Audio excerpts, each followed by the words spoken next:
자, 저희 전범위 공부 또 한번 해보도록 할게요.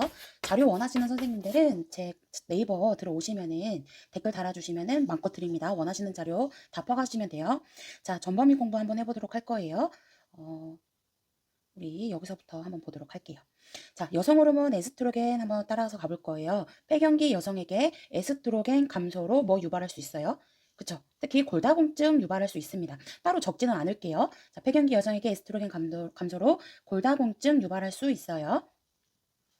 자, 그 다음에 이 에스트로겐 같은 경우는 모성에서 어떻게 나오냐면요. 에스트로겐에 오래 노출되면 유방암에 걸릴 확률이 증가합니다. 여성 호르몬에 그런 작용이 있죠. 유방암에 걸릴 확률이 증가해요. 폐경기 여성에게는 에스트로겐이 감소함으로 인해서 노인성 질염이라고도 하는 위축성 질염 유발하죠. 자, 그리고 에스트로겐 주로 배란 전에 주로 작용해서 자궁 내막을 증식시켜요. 그럼 배란 후에 주로 작용하면서 증식된 자궁 내막을 유지시켜주는 건 뭐였죠? 그쵸, 프로게스테론인 거 꼭 암기해 주시고요. 에스트로겐 분비하는 기관, 에스트로겐이든 프로게스테론이든 어디서 나와요? 그죠, 난소에서 나옵니다. 난소 같은 경우는 우리 여성 호르몬, 여기는 적을게요. 에스트로겐 난소는 여자의 내부 생식기에 해당이 돼요. 내생식기에 해당되죠. 자, 그럼 잠깐 모성으로 가서요. 내생식기에 해당되는 게 4개가 있었거든요. 저는 질, 자, 난 이렇게 얘기해요. 질, 자궁, 난간, 난소 꼭 기억해 주시면 되겠습니다. 그러면 유방암 따라서 한번 밑으로 가보도록 할게요. 유방암 자가검진 시기, 우리 성인간호에도 나오고요. 기본간호에도 나왔었죠. 유방암 자가검진 시기는 어떻게 하죠? 매주 아니고 매년도 아니고 매달 생리 끝나고 2에서 7일경에 했습니다. 이 유방암 같은 경우는요. 특히 비출산 여성이 호발하고 자가검진할 때는 어떻게 검진하죠? 바깥에서 안쪽으로 원을 그리면서 검진합니다. 이 순서들이 중요한 게 여러 가지가 있는데 이거는 나중에 좀 뒤쪽 가서 한번 해보도록 할게요. 자가검진할 때 안쪽부터 바깥쪽으로 원 그리는 거 아니고 바깥에서 안쪽으로 원을 그리면서 검진합니다. 유도 당연히 짜봐야 돼요. 분비물을 없애야 되는 게 정상이고 혹시나 해서 유방절제술을 했어요. 시행한 이후에는 환측 부위의 정맥주사 또한 혈압 측정 금지죠. 이거 정맥주사와 혈압 측정 금지했던 게 또 하나가 더 있죠. 그렇죠. 성인간호에서 동정맥루 삽입했으면 그 삽입한 팔 부위에 정맥주사와 혈압 측정 금지입니다. 부종 예방을 위해서는 환측 부위를 당연히 올리죠. 부종이든 출혈이든 있다면 당연히 환측 부위를 올리게 됩니다. 유방절제술 시행한 이후에 수술 부위에 압박 드레싱을 적용하거든요. 잘 붙으라고 하는 거예요. 유합 촉진하기 위해서 합니다. 자, 밑에 따라가 볼게요. 올린다, 내린다 중요한 것들. 자, 출혈 부위는 당연히 올리게 되죠. 그래야 출혈이 의심되는 환자, 모성에서는 산후출혈 의심될 때는 골반 고위를 취하든 아니면 다리를 올리든 뭐 하지를 올리든 이런 식의 정답들 다 고르시면 되고요. 또 중요한 것들 이제 절대 안정과도 관련이 있죠. 산후출혈이 의심된다. 하지 올리는 거, 절대 안정하는 것들 중요하고요. 골절 부위 부종 완화 위해서도 올리게 되죠. 쇼크 시에는 뭐를 올려요? 그죠? 혈액순환, 원활한 혈액순환, 혈액 흐름을 위해서 특히 평평한 곳에 눕혀 다리를 올린다. 이런 것들이 있었죠. 자, 두개강 뇌압, 머리의 압력이 높을 때는 당연히 머리를 올려요. 자, 수두증 환아. 아이가 머리에 물이 찬 거예요. 수두증 환아도 머리를 올려요. 다만 이게 이제 어디랑 또 다르냐면요. 우리 그 신생아 4대 간호의 기도 개방을 위해서 그때는 머리를 내려야 되죠. 아기 태어나면은 그 발 들고 고개를 밑으로 내리잖아요. 머리가 이제 밑으로 간 체위를 해서 이물질 같은 거 빼주는 거 영상이나 어디 뭐 드라마 같은 데서 한 번씩 보셨을 텐데요. 그래서 그때는 기도를 이제 머리를 낮춰서 이물질을 제거해 주지만 이 수두증 환아나 이런 경우에는 머리를 올린다. 꼭 기억해 주시고요. 독사에 물린 부위는 당연히 어떻겠죠? 그죠? 독사에 물린 부위는 내려야 되죠. 네. 자, 우리 골다공증 따라서 오른쪽 한번 가볼게요. 골다공증이라고 함은 골밀도가 감소된 거고 뼈세포가 감소된 거예요. 뼈에 구멍이 송송송송 났어요. 스펀지처럼.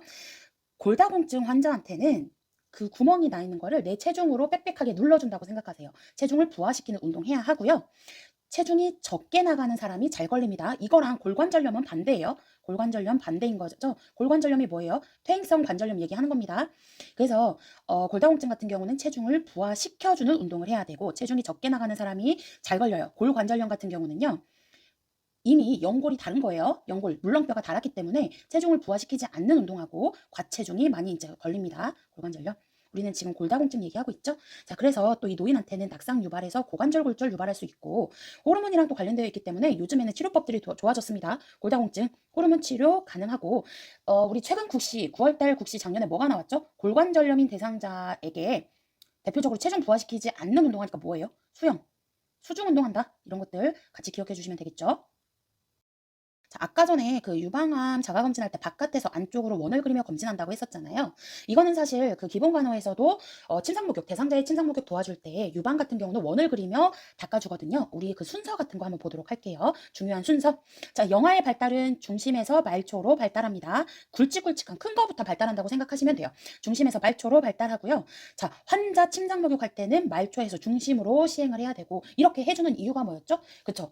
혈액의 그 귀환, 말초에 정체되어 있는 혈액의 귀환을 위해서 그렇게 해주는 거였죠. 이 침상 목욕뿐만 아니라 붕대나 깁스, 통깁스, 석고 같은 거 감을 때도 말초에서 중심으로 한다고 꼭 기억해 주시고요. 자, 복부는 배꼽 중심으로 시계 방향으로 마사지합니다. 지팡이 보행, 내려갈 때, 우리 내려갈 때와 평지 이동할 때는요. 내려갈 때와 평지 이동할 때는 지팡이 하고 지마건으로 움직이죠. 지팡이 마비된 다리, 건강한 다리. 이 마비라고 하는 거는 불편한 다리 쪽 생각하시면 돼요. 그래서 지팡이 보행한 다음에 그 다음에 이제 마비된 쪽 그리고 건강한 쪽 나와줘야 되겠죠. 반대로 이제 올라갈 때는 지건마로 갑니다.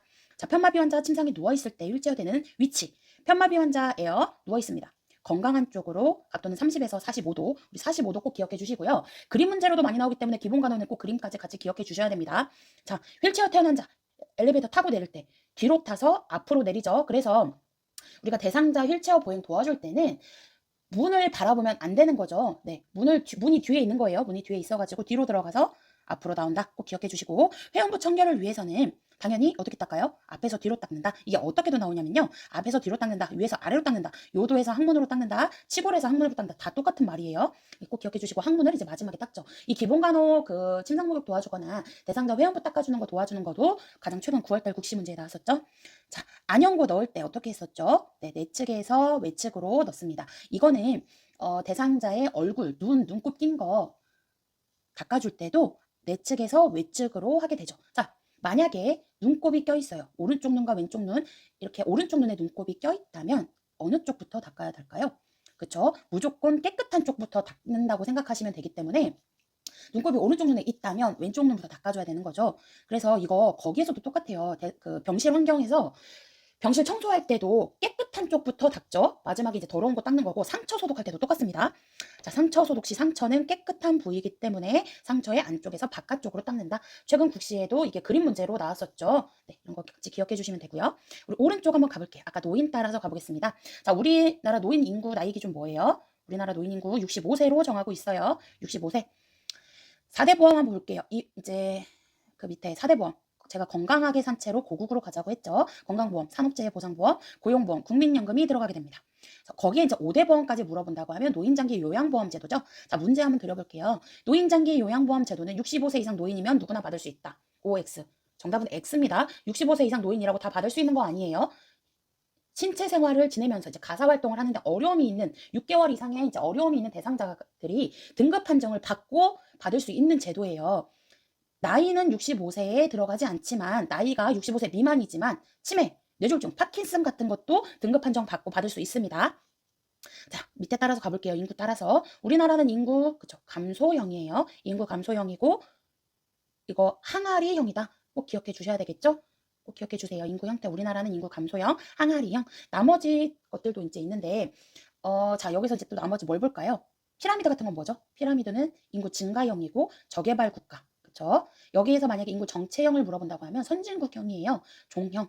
별과 표주막이 있습니다. 별과 표주막 각각 뭐죠? 그죠? 별형은 우리 도시형. 표주막은 농촌형. 각각 기억해 주시고요. 우리나라 인구 현황 문제점. 노인 인구가 계속 많아지고 있어요. 노인 인구가 많아진다는 것은 노년 부양비가 증가한다는 거고요. 평균 수명이 증가한다는 겁니다. 노년 부양비가 증가한다는 거는 그거랑도 같이 기억해 주시면 좋아요. 만성 질환이 증가한다. 그것까지요. 자, 이제 마지막 쪽 볼게요.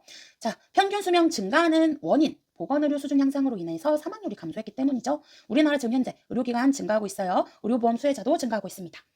자, 사망률 따라서 가볼게요. 이제 마지막 문제거든요. 인구 동태형, 인구 정태형이 있어요. 공중보건 내용들인데 출생률과 사망률, 전입률과 전출률, 그리고 혼인율과 이혼율 이런 거 뭐라고 얘기하죠? 그렇죠? 인구 동태형이죠. 자, 전매호 혹시 원하시는 선생님들 블로그에 댓글 달아주시면 제가 마음껏 드리니까 댓글 달아주세요. 여기까지 하겠습니다.